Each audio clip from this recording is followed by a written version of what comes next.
Bismillahirrahmanirrahim. Assalamualaikum warahmatullahi wabarakatuh. Alhamdulillahirrabbilalamin. Wabihi nasta'in wa ala umuri dunia waddin. Wassalatu wassalamu ala asrafil anbiya'i wal mursalin Sayyidina wa maulana Muhammadin wa ala alihi washabihi ajma'in. Amma ba'du.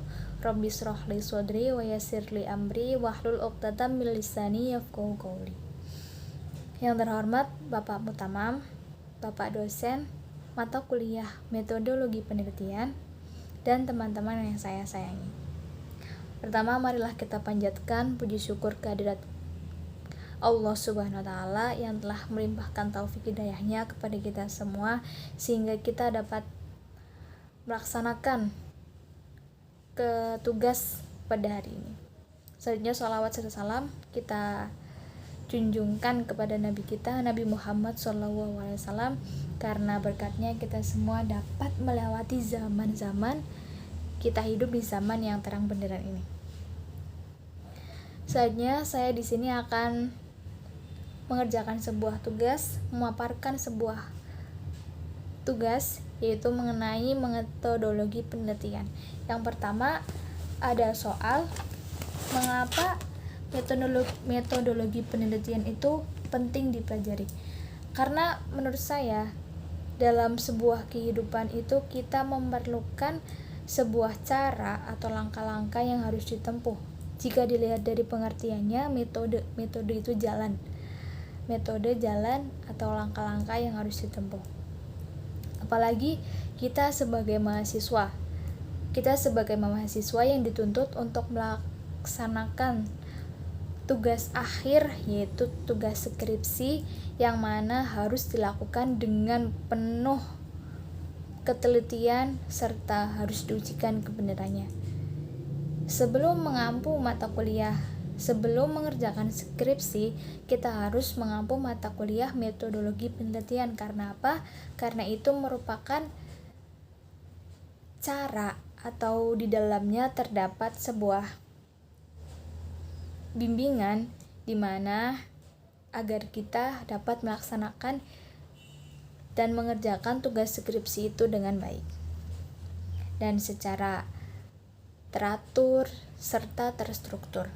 Kemudian dengan mempelajari metode penelitian, kita jadi tahu mana yang seharusnya dipakai di dalam sebuah penelitian dan mana yang seharusnya tidak dipakai dalam metode penelitian tersebut.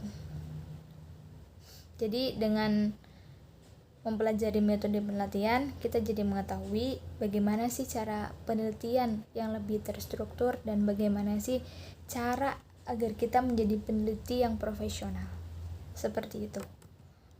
Kemudian jika diibaratkan, kita itu dalam menempuh sebuah kehidupan, kita harus menentukan role model. Apa itu role model?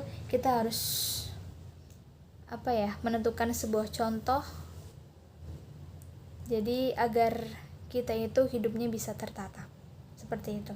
Kemudian yang kedua, paparkan secara cukup rinci 5 judul jurnal atau artikel tentang metodologi penelitian.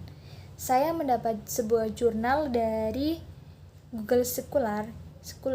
Yang pertama yaitu ada jurnal Saintek Maritim. Judulnya itu Pengaruh Pembelajaran Metodologi Penelitian terhadap Karya Tulis Ilmiah Taruna Politeknik Bumi Akpelni. Studi kasus pada Prodi Nautika Politeknik Bumi Akpelni Semarang. Karya Mbak Retno Indriani. Di dalamnya itu memuat beberapa hal. Jurnal ini terbit pada tahun 2021. Penelitian itu dilakukan karena adanya pergantian kurikulum di mana mata kuliah metodologi penelitian dihapus, sedangkan mata kuliah tersebut merupakan mata kuliah yang disajikan untuk menyiapkan taruna dalam menyusun karya tulis ilmiah. Nah, seperti yang saya katakan tadi, kenapa penting dipelajari? Karena metode penelitian itu dibuat untuk membentuk kita, untuk menyusun kita agar bisa lebih baik dalam menulis karya tulis ilmiah. Berarti pedoman kita untuk menulis karya tulis ilmiah. Kemudian jurnal yang kedua ada jurnal tentang pendidikan teknik sipil.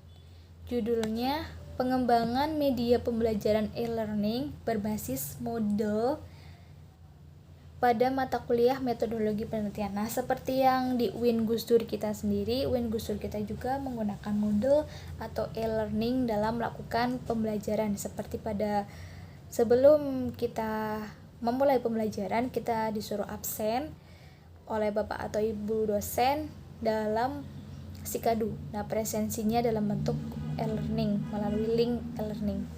Jadi secara online. Kemudian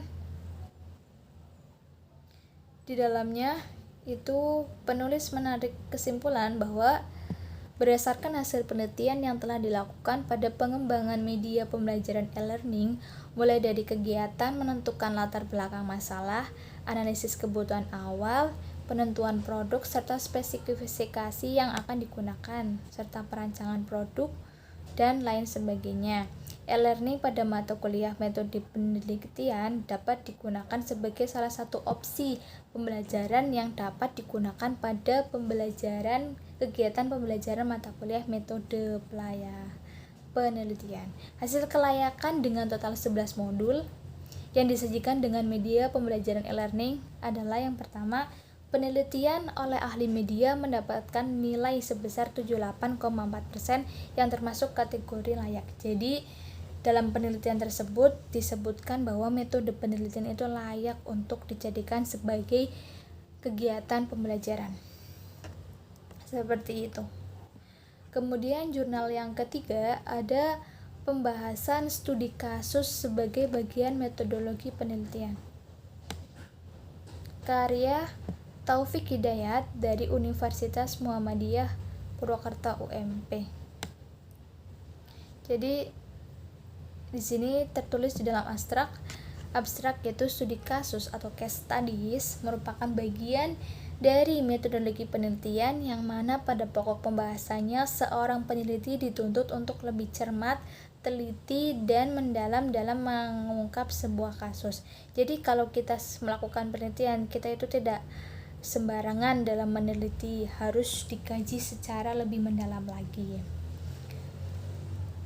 Pada jurnal ini penulis itu ingin mengupas pembahasan tentang studi kasus sebagai bagian metodologi penelitian. Cakupannya yaitu meliputi pengertian, tujuan, dan jenis, lalu sejarah dan bagaimana cara teknik penerapan studi kasus tersebut. Kemudian jurnal yang keempat yaitu workshop metodologi penelitian dan penulisan artikel ilmiah di jurnal bereputasi bagi mahasiswa. Dikarang oleh Ian Setiawan, Sri Mulyani, dan Cucu Suhardin.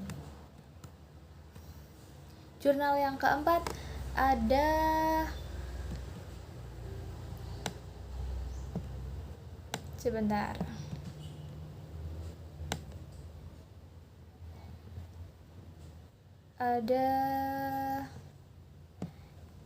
General Sampling Technique Quiz in Research Methodology. Jadi ini berarti jurnalnya dilakukan secara literatur atau teknik mengambil sampel umum dalam metodologi penelitian, literatur review. Berarti mengambil dari penelitian-penelitian yang sudah ada. Jadi jurnal ilmiah ini dikarang oleh Dery Firmansyah dan Dede dari Pasim atau Sukabumi dan Stimika Alfat Sukabumi. Mereka meneliti ini bertujuan untuk teknik sampling umum, mengetahui teknik sampling umum dalam metode penelitian berdasarkan beberapa artikel. Berarti mereka itu mengambil teknik sampling, berarti mengambil dalam metode penelitiannya dari beberapa jurnal yang mereka ambil di internasional yang bereputasi, berarti yang terkenal. Kemudian jurnal yang terakhir ada jurnal tentang metodologi penelitian pendidikan education research methodology. Sama, ini menggunakan metode research atau library. Dikarang oleh Zainal Arifin dari STIT Al-Hikmah Bumi Agung, Y Kanan. Seperti itu.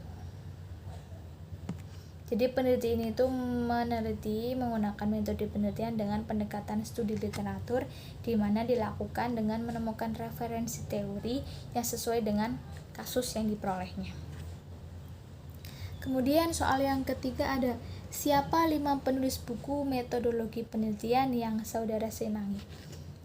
Saya suka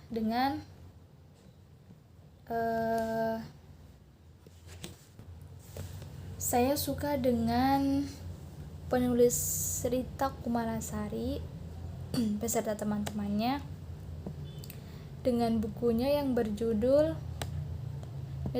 Metodologi Penelitian Pendidikan. Karena kemarin waktu presentasi saya mengutip sebuah materi di dalam buku ini, dan di dalamnya itu terdapat sangat lengkap, dari mulai metode variabel penelitian, dari teknik sampling, metode pengolahan dan analisis data, semuanya lengkap ada di sini.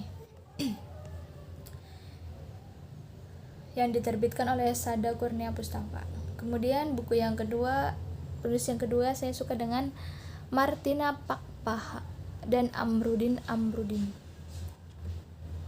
Sama, kenapa saya suka? Karena kemarin saya menemukan buku ini dalam penelitian dalam materi yang saya dan kelompok saya sajikan, yaitu yang tentang hakikat tentang metodologi.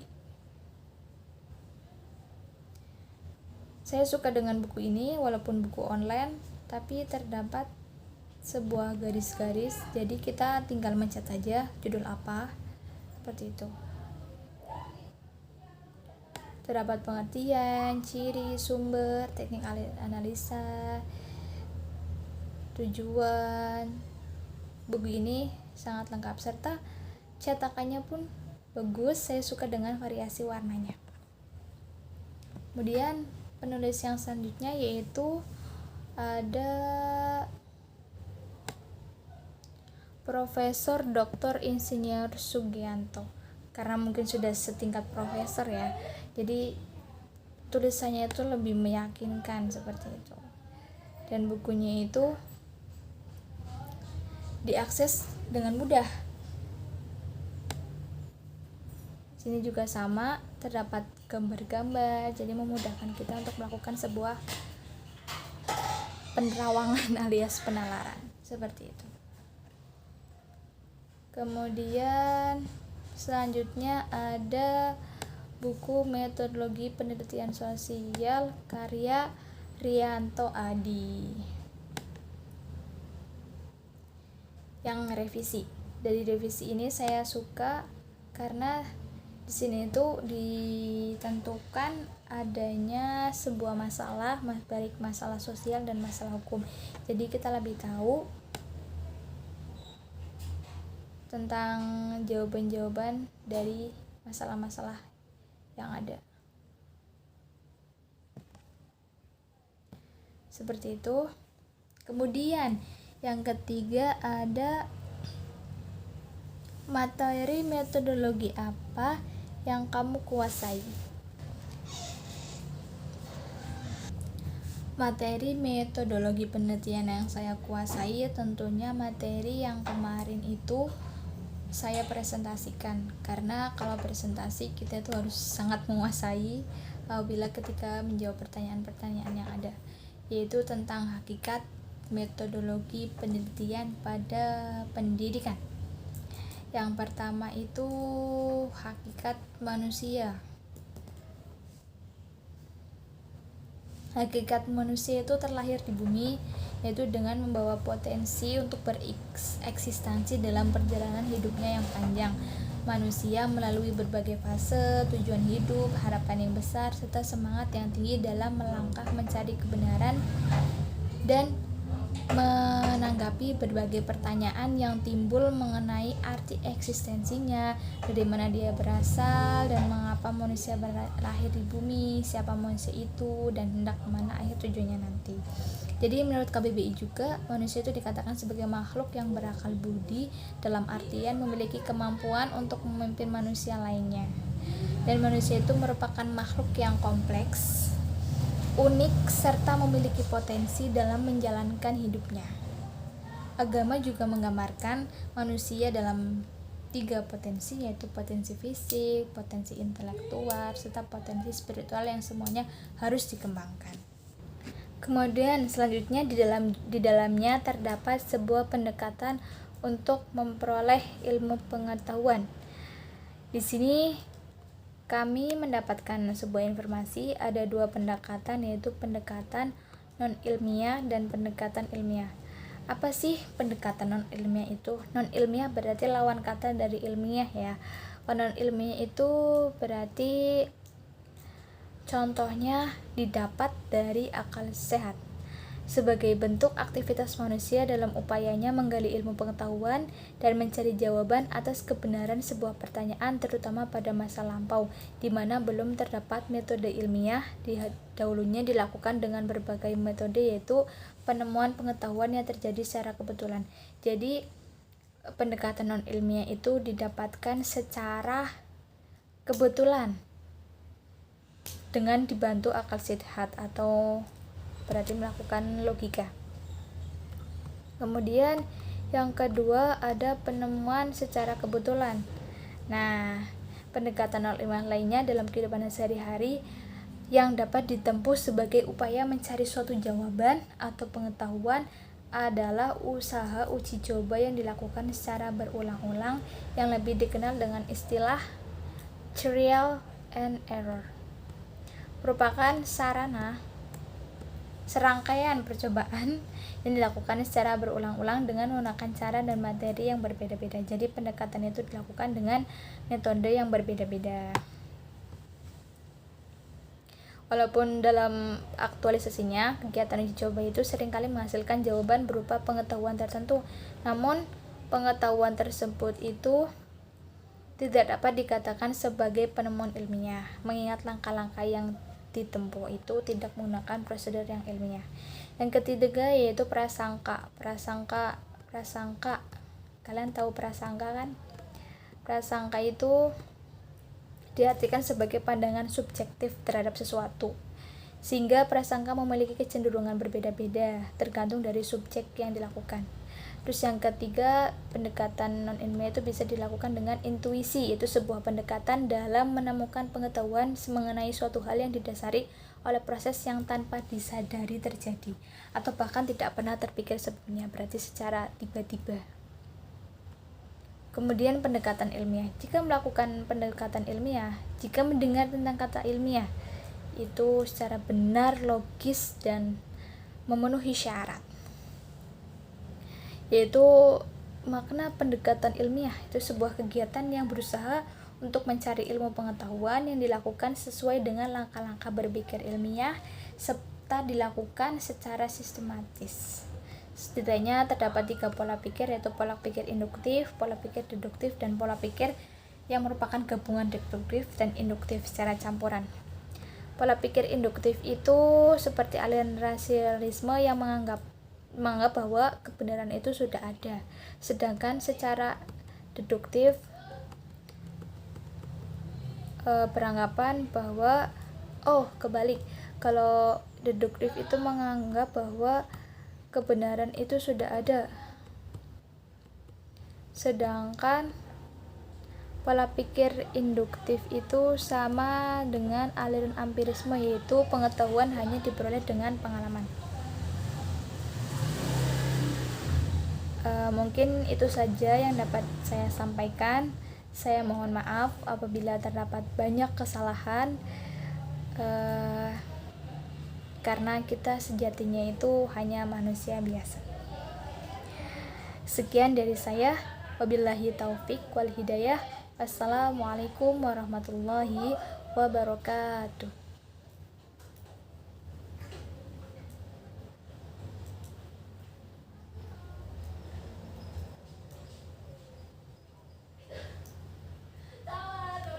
Dadah.